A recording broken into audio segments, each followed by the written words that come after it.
दिल्ली, उत्तर प्रदेश, राजस्थान समेत उत्तर भारत के ज़्यादातर राज्यों में हीट वेव का अलर्ट जारी किया है। मौसम विभाग के अनुसार अगले 5 दिन उत्तर भारत के राज्यों में हीट वेव का प्रकोप देखने को मिलेगा। दिल्ली एनसीआर के जिलों बागपत, बुलंदशहर, मध्य दिल्ली, पूर्व दिल्ली, फरीदाबाद, गौतम बुद्ध नगर, ग्रेटर नोएडा, गाजियाबाद, गुड़गांव, हापुड़, इज्जत, मेरठ, मेवात, नई दिल्ली, नोएडा, उत्तर पूर्व, उत्तर पश्चिम, पलवल, रोहतक, शहदारा, सोनीपत, दक्षिण दिल्ली, दक्षिण पूर्व, दक्षिण पश्चिम और दक्षिण दिल्ली के कई स्थानों पर तेज धूलभरी हवाओं के साथ लू की स्थिति बनी रहेगी। मौसम विभाग ने 19 जून तक दिल्ली में हीट वेव का ऑरेंज अलर्ट जारी किया गया है। मौसम विभाग के अनुसार आने वाले दिनों में दिल्ली में अधिकतम तापमान 45 डिग्री के पार रहेगा। लू का सितम 15 जून से शुरू होकर 19 जून तक रहेगा। वहीं 20 जून को लोगों को गर्मी से थोड़ी राहत मिल सकती है। 20 जून को दिल्ली में आंशिक रूप से बादल छाए रहेंगे तथा वर्षा या तूफान की संभावना मौसम विभाग ने जताई है। अगले कुछ दिनों के दौरान राजस्थान के अजमेर, अलवर, बांसवाड़ा, बांदा, बाड़मेर, भरतपुर, भीलवाड़ा, बीकानेर, बूंदी, चित्तौड़गढ़, चूरू, दौसा, धौलपुर, डूंगरपुर, गंगानगर, हनुमानगढ़, जयपुर, जैसलमेर, जालोर, झालावाड़, झुंझुनू, जोधपुर, करौली, कोटा, नागौर, पाली, प्रतापगढ़, राजस्थान में शुष्क और बहुत गर्म मौसम जारी रहेगा।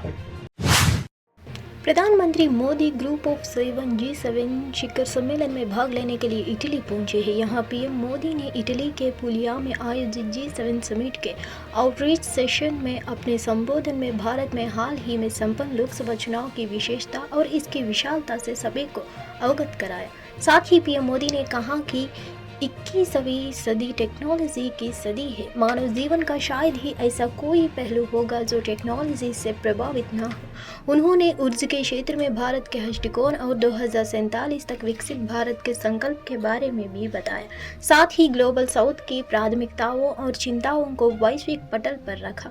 सबसे पहले इस समिट में निमंत्रण के लिए और हमारे आतिथ्य सत्कार के लिए भी प्रधानमंत्री मेलोनी का हार्दिक आभार व्यक्त करता हूँ।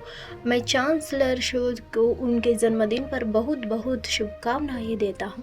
G7 समिट का ये आयोजन विशेष भी है और ऐतिहासिक भी है। G7 के सभी साथियों को इस समूह की 50वीं वर्षगांठ की बहुत बहुत बधाई। पिछले सप्ताह आप में से कई मित्र यूरोपियन पार्लियामेंट चुनाव में व्यस्त है। कुछ मित्र आने वाले समय में चुनाव की सरगर्मी में गुजरेंगे। भारत में भी पीछे कुछ महीने चुनाव का समय था। भारत के चुनाव की विशेषता और विशालता कुछ आंकड़ों से समझी जा सकती है।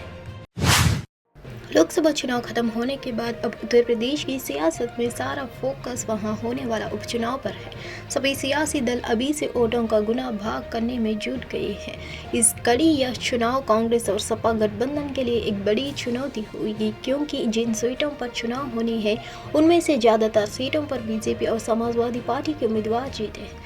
लोकसभा चुनाव में कई विधायक भी चुनकर आए हैं, लिहाजा उन खाली सीटों के लिए विधानसभा के उपचुनाव होंगे। लोकसभा चुनाव नतीजों के बाद फूलपुर, खैर, गाजियाबाद, मजावन, मीरापुर, अयोध्या, करहल, कटहरी, कुंदरैली विधानसभा सीटों पर उपचुनाव होना तय है।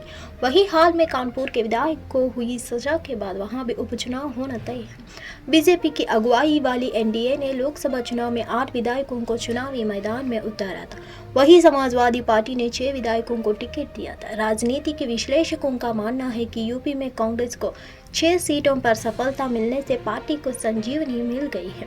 ऐसे में बढ़े हुए मनोबल के साथ वह उपचुनाव के कुछ समाजवादी पार्टी के सामने कुछ सीटों की मांग रख सकती है। लिहाजा यह वक्त ही बताएगा कि सीटों के इस मोल भाव में कांग्रेस किस हद तक सफल हो पाती है। इसके साथ ही यह भी देखना दिलचस्प होगा कि लोकसभा चुनाव में सपा के साथ कदम ताल करने वाली कांग्रेस क्या सपा के प्रत्याशियों को जिताने के लिए अपने कार्यकर्ताओं को लोकसभा चुनाव की तरह एक्टिव करेगी। T20 वर्ल्ड कप 2024 बहुत ही शानदार अंदाज में खोला जा रहा है। फैंस को रोज ही रोमांचक मुकाबले देखने को मिल रहे हैं। टीमें सुपर 8 में जाने के लिए जोर आजमाइश कर रही है। यूएसए बनाम आयरलैंड मैच बारिश की वजह से रद्द हो गया। इसी वजह दोनों टीमों के एक एक अंक दे दिया गया है। इसी के साथ यूएसए की टीम T20 वर्ल्ड कप 2024 के सुपर 8 में जगह बना ली और T20 वर्ल्ड कप 2026 के लिए क्वालिफाई कर लिया है। T20 वर्ल्ड कप 2024 का आयोजन भारत और श्रीलंका की संयुक्त मेजबानी में होगा। मेजबान होने की वजह से भारत और श्रीलंका T20 वर्ल्ड कप 2026 के लिए पहले ही क्वालिफाई कर चुके हैं।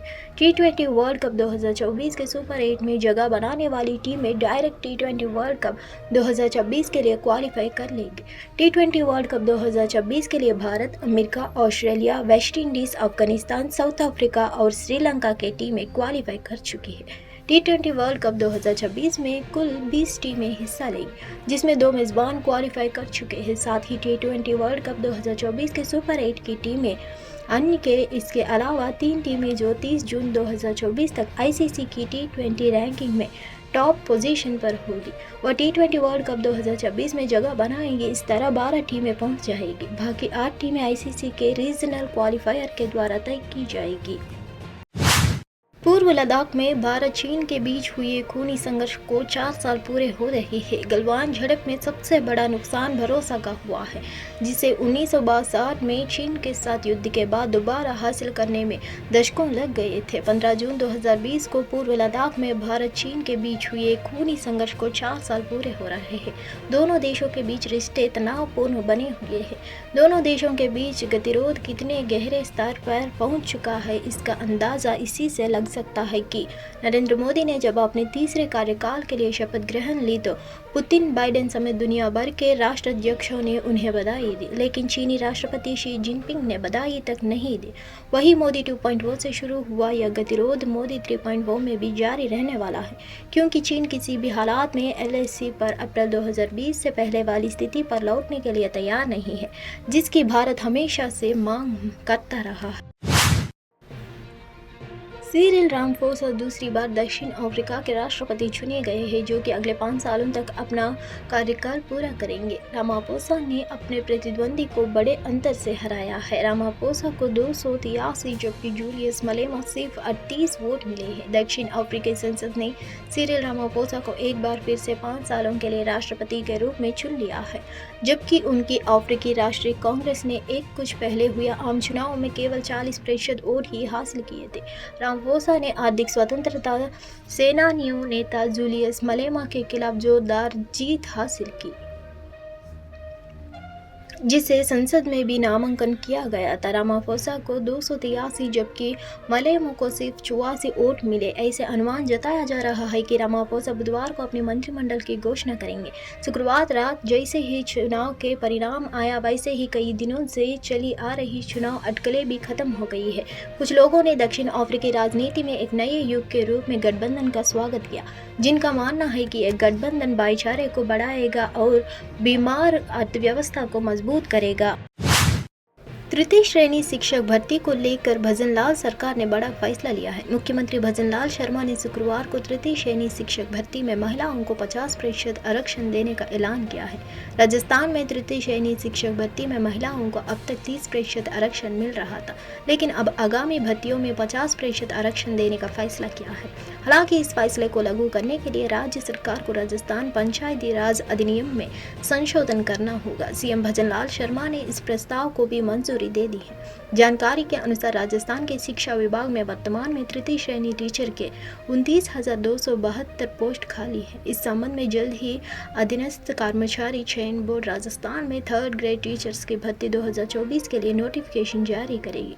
इसके तहत प्राइमरी और अपर प्राइमरी टीचर के खाली पोस्ट को भरा जाएगा। सरकार के इस फैसले से अब इनमें 14,636 तृतीय श्रेणी टीचर के पद महिलाओं के खाते में आएंगे, जबकि पूर्व की व्यवस्था अनुसार 8,781 पद की महिला टीचर्स को मिलते हैं। भजनलाल सरकार के इस फैसले से महिलाओं के सीधे 5,855 पदों का अतिरिक्त फायदा होगा।